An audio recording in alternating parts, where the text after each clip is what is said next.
बिहार का इकलौता पशुओं के लिए विश्वविद्यालय यानी कि बिहार पशु विज्ञान विश्वविद्यालय 2017 में इसकी स्थापना की गई और इस स्थापना के साथ आधुनिक समय के साथ इस विश्वविद्यालय को अपडेट किया जा रहा है।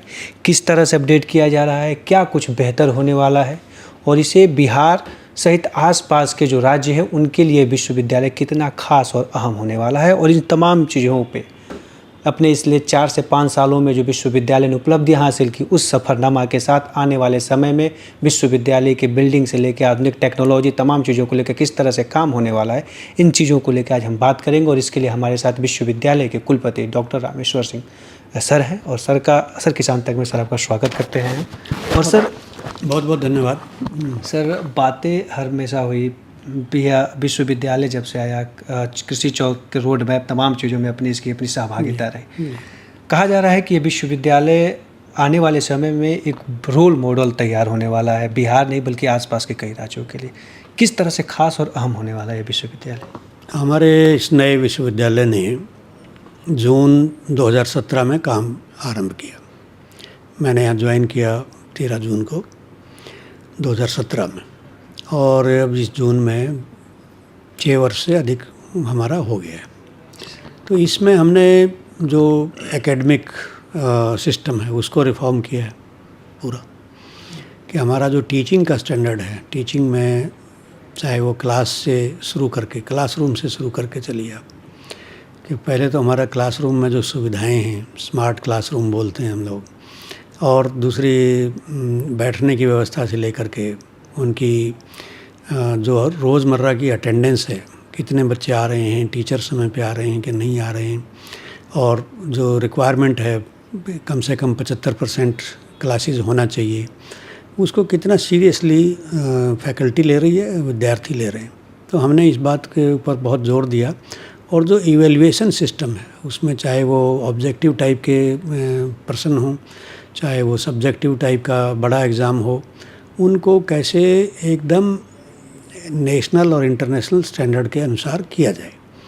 तो हमारी जो पशुपालन की शिक्षा है उसमें वेटनरी का कोर्स है, ये VCI यानी कि वेटनरी काउंसिल ऑफ इंडिया के मानक बने हुए हैं। वो मिनिमम स्टैंडर्ड्स हैं, लेकिन हम मिनिमम तक नहीं रहना चाहते, हम उसमें उत्कृष्टता प्राप्त करना चाहते हैं। तो हमने इसमें काफ़ी सुधार किए हैं।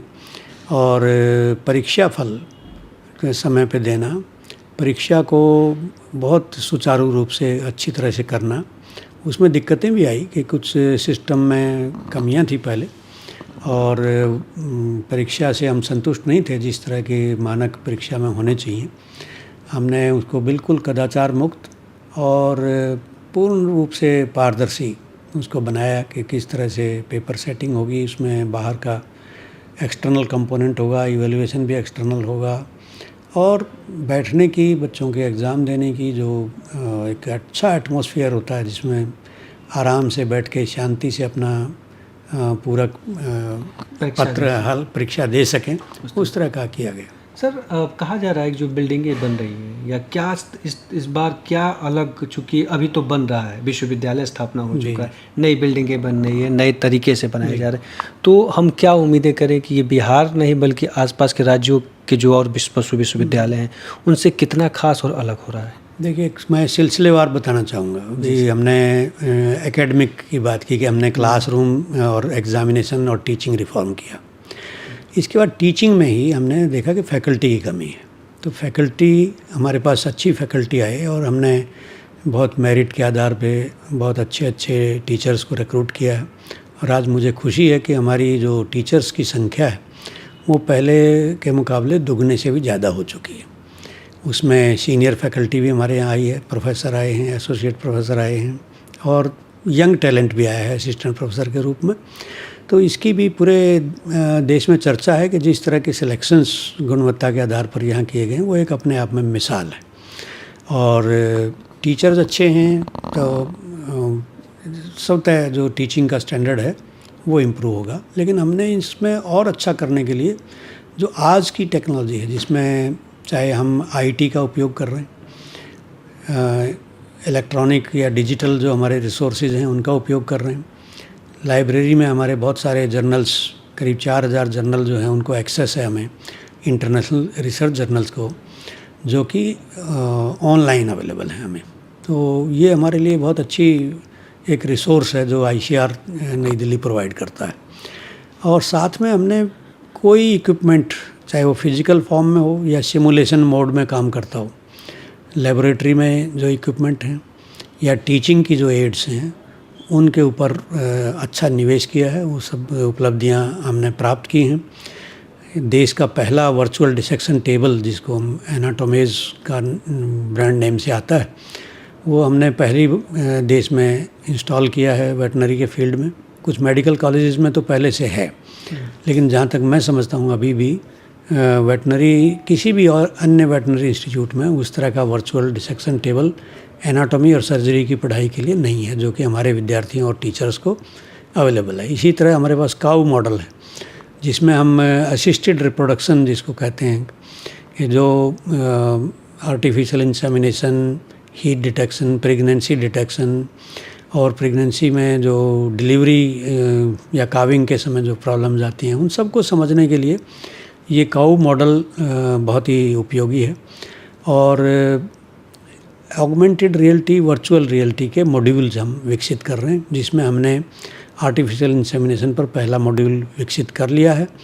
और हम समझते हैं कि ये रियल वॉक थ्रू जैसा एक्सपीरियंस देता है। जैसे हम अपने खुद हाथ से कर रहे हैं कोई काम, उसी तरह कर इसको ऑपरेट कर सकते हैं आर्टिफिशियल मीन्स के थ्रू, यानी कि वर्चुअल रियलिटी के थ्रू। तो AR VR भी हमें भारतीय कृषि अनुसंधान परिषद से सहायता के रूप में मिला है, अनुदान के रूप में मिला है। और एकेडमिक मैनेजमेंट में हमने सारा चीज़ें कंप्यूटराइज कर दिया है, चाहे वो टीचर्स की क्लासेज हों, मतलब उनकी अटेंडेंस हो, बच्चों की अटेंडेंस हो, या उनके जो एग्ज़ाम का रिजल्ट डिजिटल है, उसको कोई बदल नहीं सकता फिर बाद में। पशुपालन की जब बात होती है तो बिहार एक ऐसा राज्य है जहां छोटे किसानों का आय का सबसे बेहतर विकल्प अगर कोई है तो वो पशुपालन है, चाहे कुक्कुट पालन से हम जुड़े या पशुपालन, जिस भी दृष्टि से देखें। तो यहाँ किसानों के लिए ये विश्वविद्यालय क्या कुछ अलग कर रहा है या कुछ अलग करने की व्यवस्था है, इसके बारे में सोच रहा है कि जिनसे किसानों डायरेक्ट विश्वविद्यालय से जुड़ सकें? हमारा स्वरूप है जो कृषि शिक्षा प्रणाली का ही हम हिस्सा हैं। जी सर। और कृषि शिक्षा प्रणाली में जो हमारे स्टेट एग्रीकल्चर यूनिवर्सिटी या स्टेट वेटनरी यूनिवर्सिटीज़ कह लीजिए, उनमें सब में टीचिंग, रिसर्च और एक्सटेंशन, ये तीनों कंपोनेंट इंटीग्रेटेड रहते हैं। तो जो अच्छी प्रैक्टिसेस हैं, हम कहेंगे उनको गुड एग्रीकल्चर प्रैक्टिसेस या good animal husbandry practices, good dairy practices, good fisheries practices, ये सारी प्रैक्टिसेस और टेक्नोलॉजी कुछ अनुसंधान के आधार पे हम जनरेट करते हैं, कुछ हम एक्वायर करते हैं। तो इनको लेकर के हम बहुत उत्साहित हैं कि हम किसानों से सीधे संवाद कर रहे हैं, उनके साथ इलेक्ट्रॉनिक माध्यम से भी जुड़े हुए हैं, उनके लिए प्रशिक्षण का भी काम करते हैं।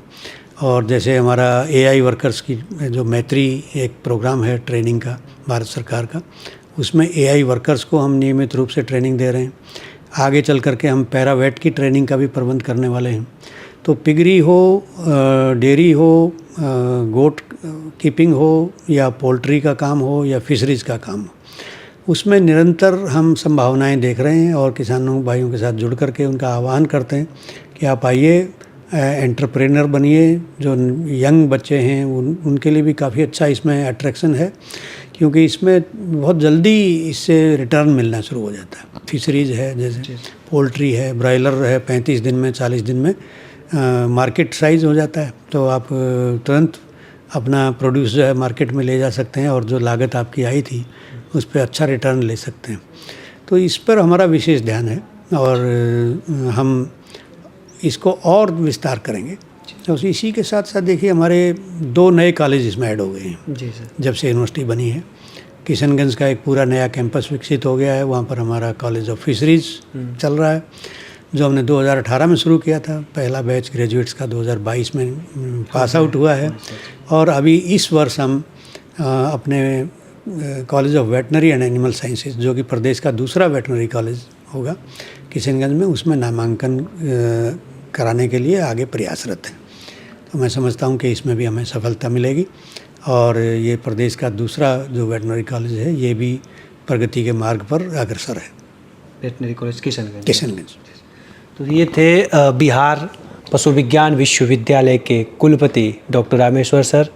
विश्वविद्यालय का मकसद केवल कुशल योग्य चिकित्सक पशु चिकित्सक को तैयार नहीं करना है, बल्कि इस विश्वविद्यालय से जुड़ के हमारे ग्रामीण क्षेत्र के युवा किसान जो पशुपालन के क्षेत्र में कुछ नया करना चाहते हैं उनके लिए भी एक स्टार्टअप के तौर पे एक आत्मनिर्भर बनाने के लिए भी विश्वविद्यालय प्रयास कर रहा है। और अपने इस करीब 6 साल के सफ़र में विश्वविद्यालय हर रोज़ एक नई उपलब्धि हासिल करता हुआ आगे बढ़ रहा है और उम्मीद करते हैं कि इस विश्वविद्यालय आगे और भी बिहार के युवाओं के लिए रोज़गार और हमारे एक कुशल और बेहतर डॉक्टर के लिए ये विश्वविद्यालय अपनी ख्याति और प्रसिद्धि के साथ आगे बढ़ता रहे, यही उम्मीद है। तो खेती और कृषि और पशुपालन से जुड़ी हुई तमाम बड़ी खबरों के लिए आप किसान तक देखते रहिए। नमस्कार। अगर ये वीडियो आपको पसंद आया है तो इसे लाइक ज़रूर करें। अगर चैनल अभी तक सब्सक्राइब नहीं किया है तो कर लें और नोटिफिकेशन पाने के लिए बेल आइकन भी दबा दें।